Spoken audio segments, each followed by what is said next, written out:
Amanda Pampuro in Denver takes us on a journey out of this world, or at least to the archives at the University of Colorado Boulder. That's right, we're talking UFOs. Amanda talked to scientists about how best to study unpredictable UFO sightings in a field that relies on prediction and replication. Here's her report.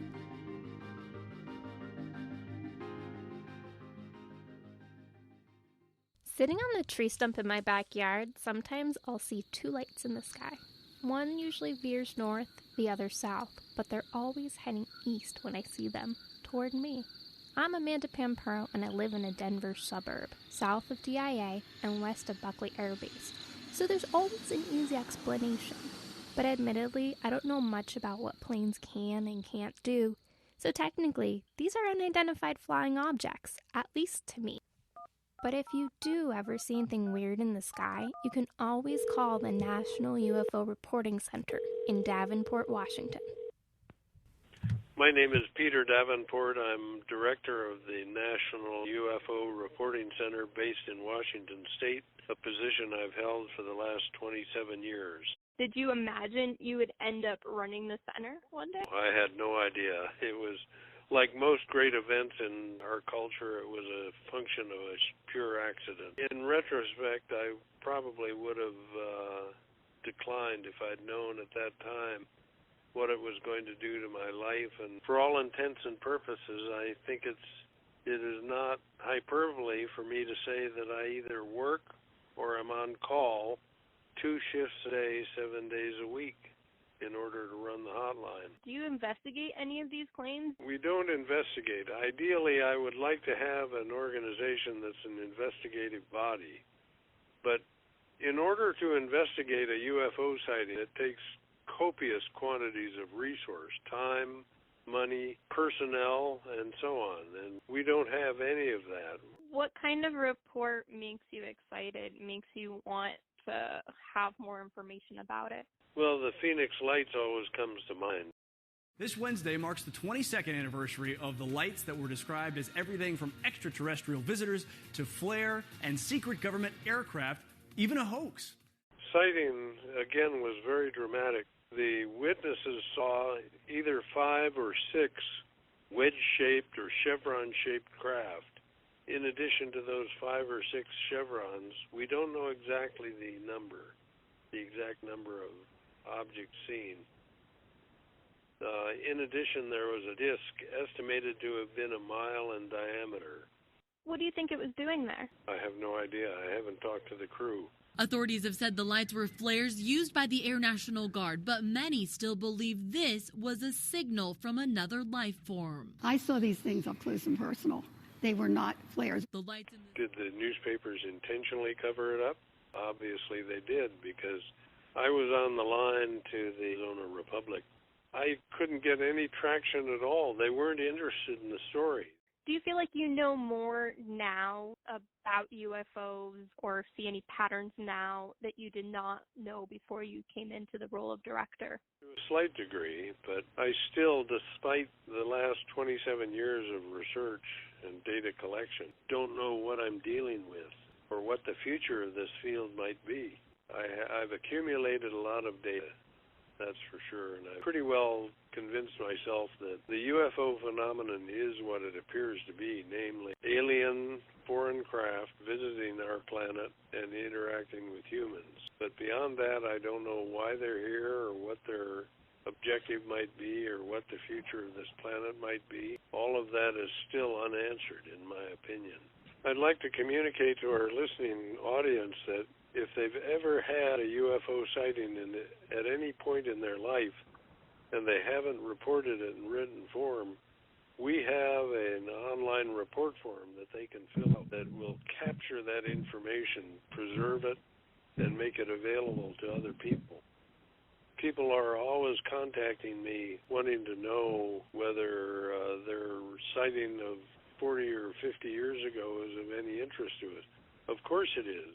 Davenport collects hundreds of UFO sightings each month at nuforc.org. I didn't end up reporting the lights I saw, But I did drive to the University of Colorado Boulder to dig through the evidence physicist Edward Condon reviewed in the 1960s. The U.S. government gave him $500,000, 49 helpers, and 2 years to decide whether the U.S. should keep funding UFO studies. There are two parts to Condon's answer. The first part is no, the U.S. didn't learn anything from studying UFOs for 20 years. The second part is just as important. Dr. Condon said, quote, any scientist with adequate training and credentials who does come up with a clearly defined specific proposal for study should be supported. Since the 1960s, we've learned so much about the potential for life in the universe, and relatively little about UFOs visiting Earth. Part of the reason is because science, like law, places very little value on something some person said they saw. Science is objective, science is quantitative, science deals with things that happen in the real world. We make knowledge through replicable experiments. UFOs are none of those things, right? We cannot predict when they'll appear, where they'll appear, to whom they'll appear, for how long, right? Scientists are sort of always confounded by the difficulty of capturing this phenomenon. I'm Dr. Kate Dorsch. I'm a historian of science and a postdoctoral teaching fellow at the University of Pennsylvania.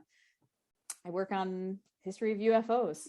In the overwhelming majority of UFO sightings, I think witnesses are recounting a real experience that happened to them and are trying to come up with the best explanation they can based on the information that they have. Take the 1965 UFO sightings over then Congressman Gerald Ford's district. J. Allen Hynek, the astronomer and father of modern ufology, goes to Michigan a few days later, a few days after the last sighting. There's very little evidence or even hope for evidence because it's been raining, right? It's been a few days, nobody's seen them since. And he posits that what people were seeing is swamp gas, illuminated swamp gas, which resulted from an early, like an unseasonably warm spring thaw. And of course, Michigan constituents freak out. They feel like they're not being taken seriously, like the scientist hasn't listened to them because he wasn't there. And there's so many of them, and there's only one of him. Mm-hmm. He didn't have this experience. They don't have sufficient evidence to show him. But in that moment, there is a hard disconnect between the people who have had an experience that for some is inspiring, for others is frightening, and for almost all of them intensely confusing. And then one lone expert who rolls in and says, well, this is what you all saw. People have been seeing weird things in the sky for as long as people have been looking at the sky.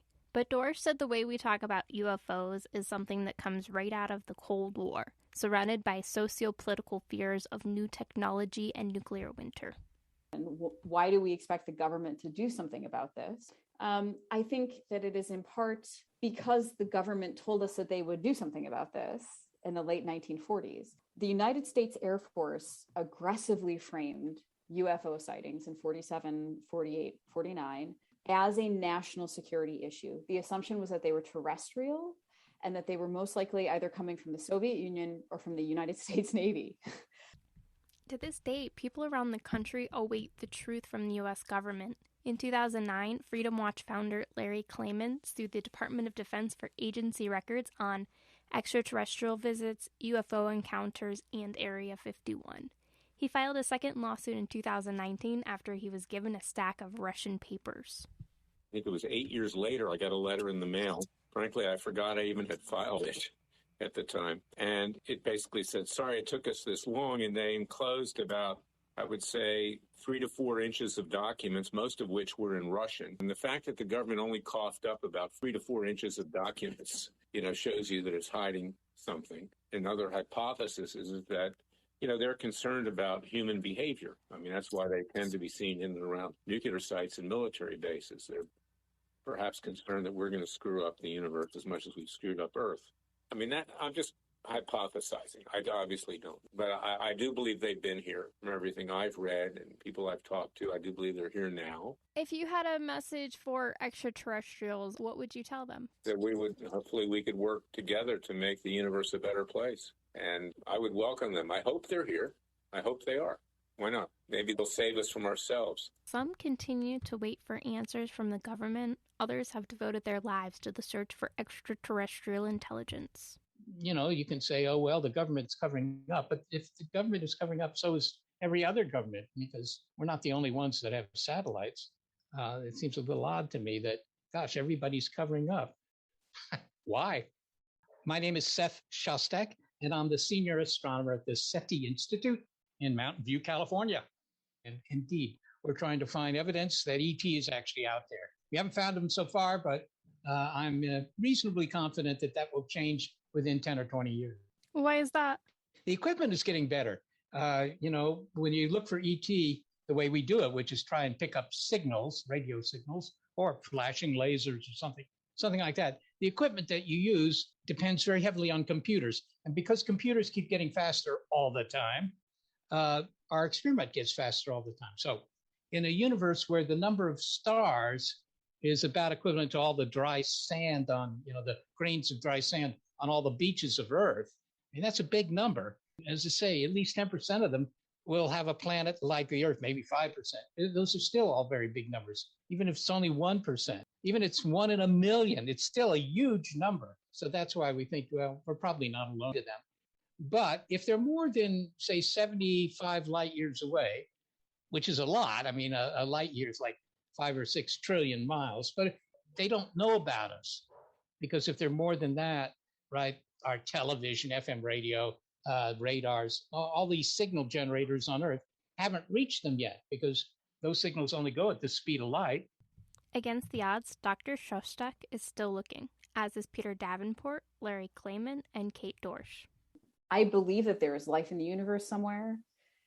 I think it's horrifying if there isn't, right? I think if we are we're just like a random blip of life in the entire history of the universe, like that is tragic and terrifying and alienating and all of these things, right? So like, I do believe that there's life in the universe. I don't necessarily believe that it's visiting us, but I think it's neat. I think that thinking about it is neat from all kinds of perspectives. We speak for Earth. Our obligation to survive and flourish is owed not just to ourselves, but also to that cosmos, ancient and vast, from which we spring.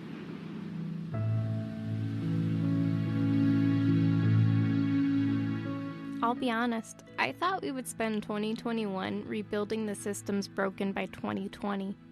Then the pandemic persisted, the Colorado River kept shrinking, and all our advancements in medicine seemed negated by the return of senseless acts of mass violence.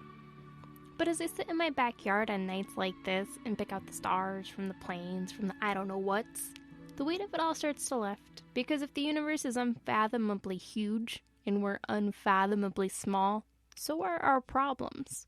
Carl Sagan said every moment of human existence was a flicker on a pale blue dot. I like to think we don't have to wait for answers from UFOs. I like to think we're capable of solving problems and saving ourselves. So maybe I will renew that New Year's resolution for the planet. And if I'm wrong, I can always give up smoking in 2023.